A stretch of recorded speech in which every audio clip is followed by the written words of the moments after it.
Hello friends, welcome back to our channel கதை கேட்போம் வாங்க.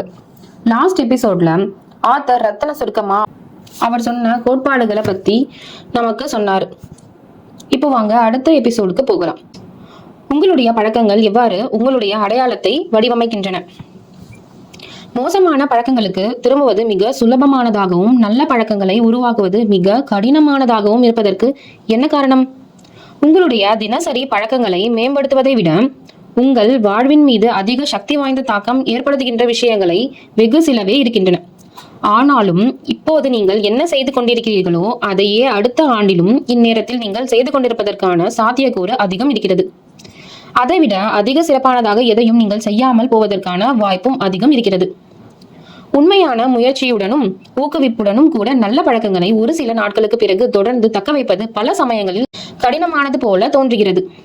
உடற்பயிற்சி செய்தல், தியானம் செய்தல், டைரி எழுதுதல், சமைத்தல் போன்ற பழக்கங்கள் ஓரிரு நாட்களுக்கு நன்றாகத்தான் இருக்கின்றன. ஆனால் அதன் பிறகு அவை ஒரு பிரச்சனையாக ஆகிவிடுகின்றன. ஆனாலும் பழக்கங்களை நீங்கள் நிலைப்படுத்திவிட்டால் அவை நிரந்தரமாக உங்களோடு தங்கிவிடும். குறிப்பாக மோசமான பழக்கங்கள். நாம் உண்மையிலேயே முயற்சித்தாலும் கூட ஆரோக்கியமற்ற உணவை உட்கொள்ளுதல், அளவுக்கு அதிகமாக தொலைக்காட்சி நிகழ்ச்சிகளை பார்த்தல், காலம் தாழ்த்துதல், புகைப்பிடித்தல் போன்ற பழக்கங்களை உடைத்தெறிவது சாத்தியமற்றது போல தோன்றக்கூடும். நம்முடைய பழக்கங்களை மாற்றுவது நமக்கு சவாலானதாக இருப்பதற்கு இரண்டு காரணங்கள் உள்ளன. நாம் தவறான விஷயத்தை மாற்ற முயற்சிக்கிறோம். நாம் நம்முடைய பழக்கங்களை தவறான வழியில் மாற்ற முயற்சிக்கிறோம். இந்த அத்தியாயத்தில் நான் முதலாவது காரணத்தை பற்றி பேசவிருக்கிறேன். அடுத்து வரும் அத்தியாயங்களில் இரண்டாவது காரணத்தை பற்றி நான் விளக்கப் போகிறேன். நாம் தவறான விஷயத்தை மாற்ற முயற்சிப்பது நாம் செய்கின்ற முதல் தவறாகும். நான் கூற வரும் விஷயத்தை புரிந்து கொள்வதற்கு மாற்றங்கள் 3 நிலைகளில் நிகழக்கூடும் என்பதை நீங்கள் உணர்ந்து கொள்ள வேண்டும். முதல் படலம் உங்கள் விளைவுகளை மாற்றுவதை பற்றியது. எடை குறைத்தல், ஒரு புத்தகத்தை எழுதி வெளியிடுதல், ஒரு சாம்பியன் பட்டத்தை வெல்லுதல் போன்றவை இதில் அடங்கும். நீங்கள் நிர்ணயிக்கின்ற இலக்குகளில் பெரும்பாலானவை இந்த நிலையிலான மாற்றத்துடன் தொடர்பு கொண்டவையே. இரண்டாவது படலம் உங்கள் செயல்முறையை மாற்றுவதை பற்றியது. இது உங்களுடைய பழக்கங்களையும் அமைப்பு முறைகளையும் மாற்றுவதோடு தொடர்புடைய நிலையாகும். உடற்பயிற்சி மையத்தில் உங்களுக்கென்று ஒரு தனித்துவமான பயிற்சி முறையை உருவாக்கி கொள்ளுதல், உங்கள் மேசையை ஒழுங்குபடுத்துதல், தியானம் செய்யும் வழக்கத்தை உருவாக்கி கொள்ளுதல் போன்றவை இதில் அடங்கும். நீங்கள் வளர்த்தெடுக்கின்ற பழக்கங்களில் பெரும்பாலானவை இந்த நிலையோடு தொடர்பு கொண்டுள்ளன. மூன்றாவது படலம் உங்கள் அடையாளத்தை மாற்றுவதை பற்றியது. இது உங்களுடைய நம்பிக்கைகளை மாற்றிக்கொள்வதோடு தொடர்புடைய நிலையாகும். உலகத்தை பற்றிய உங்கள் கண்ணோட்டம், உங்களுடைய சுயபிம்பம், உங்களை பற்றியும் பிறரை பற்றியும் நீங்கள் கொண்டுள்ள அபிப்பிராயங்கள் போன்றவை இதில் அடங்கும். விளைவுகள் என்பவை நீங்கள் பெறுகின்ற விஷயங்களை பற்றியது. செயல்முறைகள் என்பவை நீங்கள் செய்கின்ற விஷயங்களை பற்றியது. அடையாளம் என்பது நீங்கள் நம்புகின்ற விஷயங்களை பற்றியது.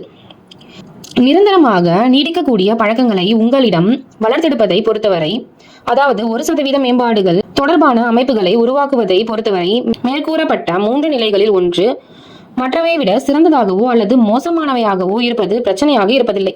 மாற்றத்தின் 3 நிலைகளுமே தத்தம் சொந்த வழிகளில் பயனுள்ளவையாகத்தான் இருக்கின்றன. இங்கு மாற்றத்தின் திசைதான் பிரச்சனையாக இருக்கிறது. பலர் தாங்கள் அடைய விரும்புகின்ற ஒன்றின் மீது கவனத்தை குவிப்பதன் மூலம் தங்களுடைய பழக்கங்களை மாற்றுவதற்கான செயல்முறையை துவங்குகின்றனர்.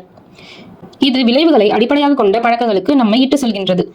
அடையாளத்தை அடிப்படையாக கொண்ட பழக்கங்களை உருவாக்குவது இதற்கு மாற்றாகும்.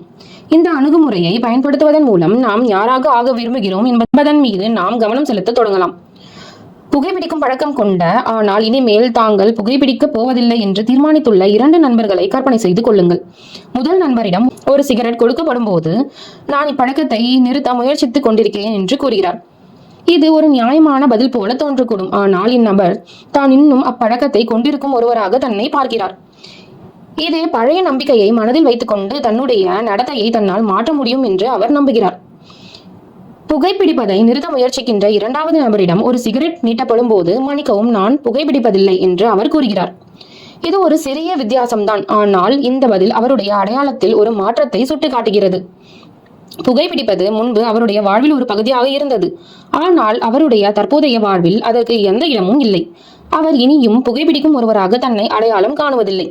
பெரும்பாலான மக்கள் தங்களை மேம்படுத்திக் கொள்ள முயற்சிக்கும் போது தங்களுடைய அடையாளத்தை மாற்றிக்கொள்வதை பற்றி யோசிப்பது கூட இல்லை. அவர்கள் வெறுமனே நான் ஒல்லியாக இருக்க விரும்புகிறேன், நான் இந்த உணவு பத்தியத்தை கடைபிடித்தால் நான் ஒல்லியாகி விடுவேன் என்று நினைக்கின்றனர். இது குறித்த இலக்குகளை அவர்கள் நிர்ணயிக்கின்றனர். அந்த இலக்குகளை அடைவதற்கு மேற்கொள்ளப்பட வேண்டிய நடவடிக்கைகளை அவர்கள் தீர்மானிக்கின்றனர். ஆனால் எந்த நம்பிக்கைகளை அவர்கள் இயக்கிக் கொண்டிருக்கின்றனவோ அவற்றை அவர்கள் ஒருபோதும் கருத்தில் கொள்வதே இல்லை. அவர்கள் தங்களை குறித்து கொண்டுள்ள கண்ணோட்டத்தை ஒருபோதும் மாற்றுவதில்லை என்பதால் தங்களுடைய பழைய அடையாளம் மாற்றத்திற்கான தங்களுடைய புதிய திட்டங்களை நாசப்படுத்தக்கூடும் என்பதை அவர்கள் உணர்வதில்லை. ஜனநாயக ஆட்சியில் வாக்களிப்பதற்கு அதிக எண்ணிக்கையிலான மக்களை தூண்டுவதற்கு ஏராளமான வழிகளை உங்களால் கற்பனை செய்ய முடியும். ஆனால் இப்படிப்பட்ட நடத்தை மாற்றம் ஒரு சர்வாதிகார ஆட்சியில் ஒருபோதும் சாத்தியமில்லை. அது அந்த அமைப்பு முறையில் அடையாளம் அல்ல. வாக்களித்தல் என்பது குறிப்பிட்ட சில நம்பிக்கைகளின் கீழ் ஒருபோதும் சாத்தியப்படாத ஒரு நடத்தையாகும். தனிநபர்கள், நிறுவனங்கள் அல்லது சமுதாயங்களை பற்றி நாம் பேசும்போது இதே போக்கு நிலவுகிறது. குறிப்பிட்ட சில நம்பிக்கைகளும் அனுமானங்களும் ஓர் அமைப்பு முறையை வடிவமைக்கின்றன. உங்களுடைய சுய பிம்பத்துடன் இணக்கமாக இல்லாத நடத்தை நீண்ட காலம் நீடிக்காது. நீங்கள் அதிக பணத்தை கைவசப்படுத்த விரும்பக்கூடும், ஆனால் நீங்கள் ஒரு செலவாளி என்பது உங்கள் அடையாளமாக இருந்தால் சம்பாதிப்பதை விட செலவழிப்பதை நோக்கித்தான் நீங்கள் தொடர்ந்து இழுக்கப்படுவீர்கள். நீங்கள் ஆரோக்கியமாக இருக்க விரும்பக்கூடும், ஆனால் நீங்கள் சௌகரியத்திற்கு முன்னுரிமை கொடுத்தால் உடற்பயிற்சியில் ஈடுபடுவதற்கு மாறாக ஓய்வெடுப்பதை நோக்கி நீங்கள் இழுக்கப்படக்கூடும். உங்களுடைய கடந்த கால நடத்தைக்கு காரணமான உங்களுடைய பழைய நம்பிக்கைகளை நீங்கள் மாற்றிக்கொள்ளாதவரை உங்களுடைய பழக்கங்களை மாற்றுவது உங்களுக்கு மிகவும் கடினமானதாக இருக்கும். உங்களிடம் ஒரு புதிய இலக்கும் ஒரு புதிய திட்டமும் இருக்கின்றன, ஆனால் அடிப்படையில் நீங்கள் எப்படிப்பட்டவராக இருக்கிறீர்களோ அதை நீங்கள் இன்னும் மாற்றவில்லை. கொலராடோ மாநிலத்தில் உள்ள போல்டர் நகரை சேர்ந்த பிரையன் கிளார்க் என்ற தொழிலதிபருடைய கதை இதற்கான ஒரு நல்ல எடுத்துக்காட்டாகும். எனக்கு நினைவு தெரிந்த நாள் முதலாக நான் என் நகங்களை கடித்து வந்துள்ளேன். நான் சிறுவனாக இருந்தபோது நான் பதற்றமாக இருந்த நேரங்களில் என்னுடைய நகங்களை கடிப்பதை வழக்கமாக கொண்டிருந்தேன். ஆனால் பிறகு அது ஒரு மோசமான பழக்கமாக ஆகிவிட்டது. ஒரு நாள் என் நகங்கள் சிறிது வளரும் வரை அவற்றை நான் கடிக்கப் போவதில்லை என்று நான் உறுதி பூண்டேன். மன உறுதியை மட்டுமே கொண்டு நான் அதை செய்து காட்டினேன் என்று கிளார்க் கூறினார். அவர் மேலும் தொடர்ந்தார், நான் முதன்முறையாக ஓர் அழகு நிலையத்திற்கு சென்று கைவிரல் நகங்களை சீராக்கி அழகுபடுத்துவதற்கு வழங்கப்படுகின்ற மெனிக்யூர் சிகிச்சையை எடுத்துக்கொண்டேன். நான் என் நகங்களை பராமரிக்க தொடங்கினால் நான் அவற்றை கடிப்பதை நிறுத்திவிடுவேன் என்று நான் நினைத்தேன். என் முயற்சி பயனளித்தது. மெனிக்யூர் சிகிச்சைக்கு பிறகு என் நகங்கள் முதன்முறையாக அழகாக தோன்றின. என் நகங்கள் உண்மையிலேயே ஆரோக்கியமானதாகவும் வசீகரமானதாகவும் இருந்ததாகவும், ஆனால் நான் அவற்றை கடிப்பதுதான் அவற்றை அவலட்சணமாக ஆக்கியதாகவும் அழகு நிலையத்தில் எனக்கு மெனிக்யூர் செய்தவர் என்னிடம் கூறினார். திடீரென்று என் நகங்கள் குறித்து நான் பெருமிதம் கொண்டேன். அது ஒரு மிகப்பெரிய வித்தியாசத்தை ஏற்படுத்தியது. அன்றிலிருந்து நான் என் நகங்களை ஒருபோதும் கடிக்கவே இல்லை, ஏனெனில் அவற்றை ஒழுங்காக வைத்துக் கொள்வதில் இப்போது நான் பெருமை கொள்கிறேன். ஒரு பழக்கம் உங்களுடைய அடையாளத்தின் ஒரு பகுதியாக ஆகும்போது உங்களுக்குள் இருந்து ஓர் உச்சக்கட்ட ஊக்குவிப்பு உங்களுக்கு கிடைக்கிறது. உங்களுடைய அடையாளத்தின் ஒரு குறிப்பிட்ட அம்சம் குறித்து நீங்கள் எவ்வளவு அதிகம் பெருமிதம் கொள்கிறீர்களோ அதனோடு தொடர்புடைய பழக்கங்களை தொடர்ந்து தக்க வைத்துக் கொள்வதற்கு நீங்கள் அவ்வளவு அதிகமாக ஊக்குவிக்கப்படுவீர்கள். உங்களுடைய தலைமுடி குறித்து நீங்கள் பெருமிதம் கொண்டிருந்தால் அதை ஒழுங்காக பராமரிப்பதற்கு தேவையான அனைத்து பழக்கங்களையும் நீங்கள் உருவாக்கி கொள்வீர்கள். உங்களுடைய உடல் குறித்து நீங்கள் பெருமிதம் கொண்டிருந்தால் உடற்பயிற்சியை நீங்கள் ஒருபோதும் தவறவிட மாட்டீர்கள். எதில் உங்கள் பெருமிதம் சம்பந்தப்பட்டுள்ளதோ அது தொடர்பான பழக்கங்களை தக்க வைப்பதற்கு நீங்கள் உங்களால் இயன்ற அளவு போராடுவீர்கள். அடையாளம் மாறும்போதுதான் உண்மையான நடத்தை மாற்றம் ஏற்படுகிறது. ஊக்குவிப்பின் காரணமாக நீங்கள் ஒரு பழக்கத்தை துவக்கக்கூடும், ஆனால் அது உங்கள் அடையாளத்தின் ஒரு பகுதியாக ஆகும்போதுதான் நீங்கள் அப்பழக்கத்தை தொடர்ந்து கடைபிடிப்பீர்கள். மேம்பாடுகள் உங்களுடைய அடையாளத்தின் ஒரு பகுதியாக ஆகும் வரை அவை தற்காலிக மேம்பாடுகளாக மட்டுமே இருக்கும்.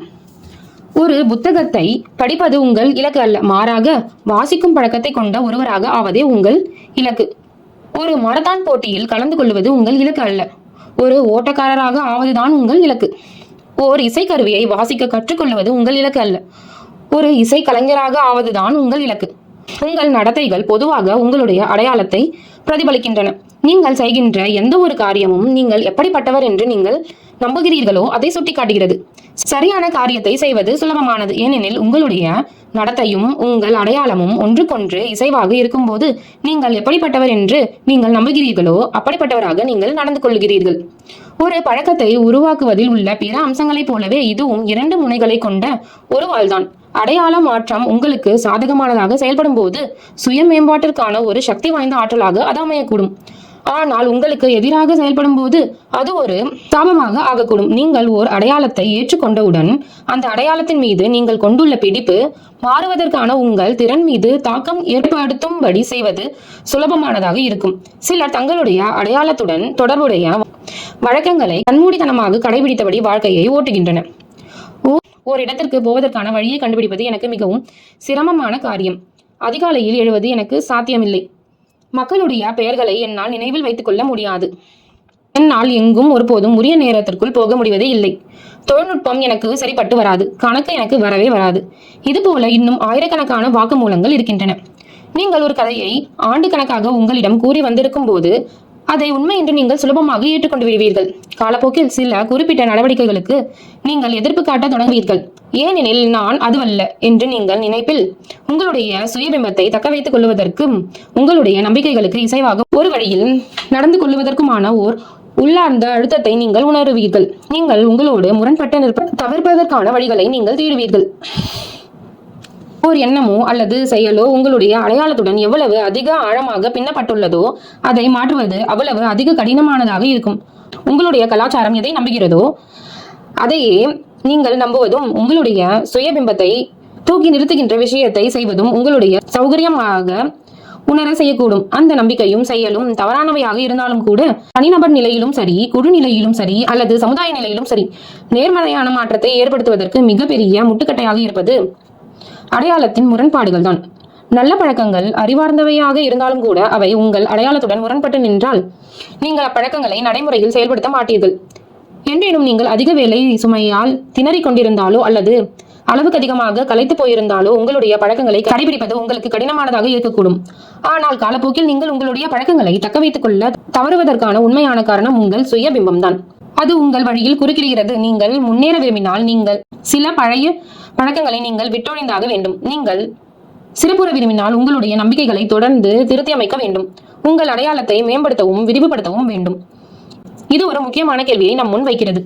நம்பிக்கைகளும் உலக கண்ணோட்டமும் உங்கள் நடத்தையில் இவ்வளவு முக்கியமானதொரு பங்கு வகிக்கின்றன என்றால் அவை முதலில் எங்கிருந்து வருகின்றன?